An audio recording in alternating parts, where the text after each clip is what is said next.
In Call of Duty, you can tell in a game very quickly what type of players your teammates are by their class setup and the first things they do. Are they using an SMG and hit a 100-metre sprint straight from spawn like they're trying to break a fucking world record? Are they using an LMG and slowly drag themselves from spawn like your dad trying to leave the kebab shop at 1 AM? Or are they using some daft class setup and are AFK for the first minute of the match? You get a really quick idea of what you're dealing with, but you can also do your own quick investigation into the psyche of your fellow players by checking out their titles and emblems in the pre-game lobby. Call of Duty first introduced titles and emblems in Modern Warfare 2, and I remember people going off their nut for these at the time, which is kinda mad considering people really couldn't give a fuck about them now. In fact, anytime I unlock new ones in supply drops these days, I'm actually left disgusted most of the time. But anyway, all sorts of designs and phrases from Infinity Ward's top banter team were hidden away here for players to unlock through hard work via completing challenges, and I think they were...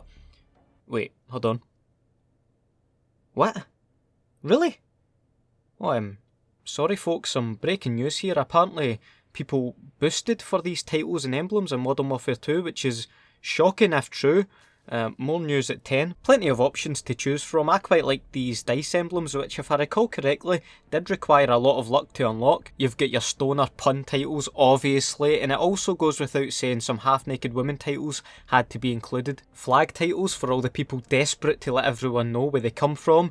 Unlucky if you're from any country deemed not worthy enough to have a title in this game. And of course the weapon and killstreak titles, which were your reward for grinding the ever-loving fuck out of this game. A quick look at the emblems here, pretty basic stuff until you come across the shit that moves. The players with low attention spans, which is everyone, flock to these bad boys. You really set yourself apart with a moving emblem or title on COD back in the day, I have to say. Jumping into a lobby with a moving emblem, that's like going down your local community centre dressed head to toe in a diamond encrusted tracksuit. And of course you have your emblems for grinding shit yet again, which might as well have been big fuck off signs reading "I boosted for this" or "I get in a 10th prestige lobby." Now that I've refreshed your memory, let's get back to my original point about being able to tell things about a player before the game has even started.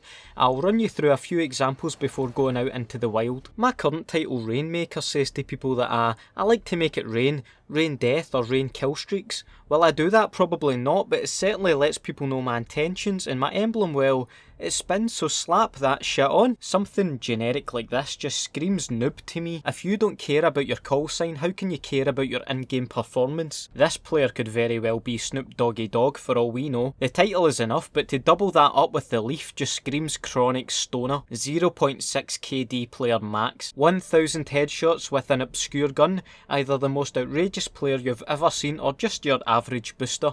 No in between. Next, Call of Duty 4 fan, someone definitely not old enough to buy a Call of Duty game. This is the player that I would fear. The generic MW2 title coupled with the spinning nuke symbol. If they were a booster, they'd probably have a more flashy title, so the fact that they've went for this combination makes me think that they're the real deal. If I seen this personally, I'm thinking that is a top player. And finally, definite quickscoper. Let's put this theory to a quick test though. I'm going to jump in a match and spectate some players and analyse their call sign quickly before I get kicked. Let's see what we're talking here. Straight away we've got an RPG guy with an RPG emblem. What's next? We've got joint ops with a... For fuck's sake. I didn't expect it to be that easy. This guy might be stoned while playing. He's just looking at nothing and running towards nothing. He's going to launch a noob tube here. Let's see if he gets anyone. He doesn't. Chopper gunner with a nuke emblem. See, I'm thinking that's just a straight up booster. I mean, he's doing some heavy camping just now. Is everyone in this game get noob tubes by any chance? Nah, I'm not having it. Intervention with a nuke emblem as well. Are these guys partied up? Because you do see that. You know, running with the same title and emblems. That's fairly standard. Everyone's using noob tubes in this game. What the... Oh, nice shot.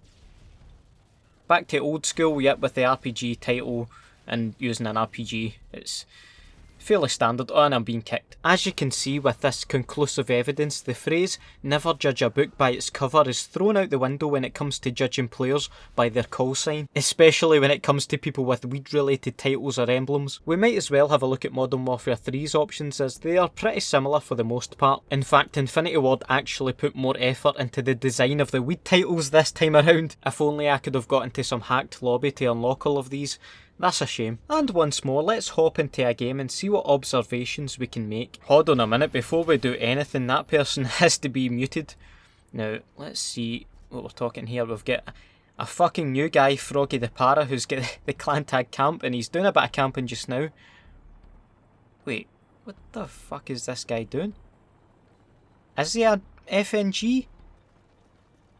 He's Oh, he just performed a money shot on him. I would say that one example was also fairly conclusive. Overall though, I think that we all loved the addition of the call sign in Modern Warfare 2. It just gave you that little bit more personality online, and it's a shame that nowadays most people really couldn't give a fuck about unlocking the titles or emblems in the recent Call of Duty games. Having said that, the Black Ops series custom emblems is on a whole other level and is definitely an entire video in of itself for another time, so stay tuned for that. Big thanks to Austin Wilson for this video suggestion, and do let me know what other types of videos you'd like to see from me in the future, and I'll see what I can do. A like on the video would be very much appreciated as always. Have a nice day, and I'll see you in the next video. Bye.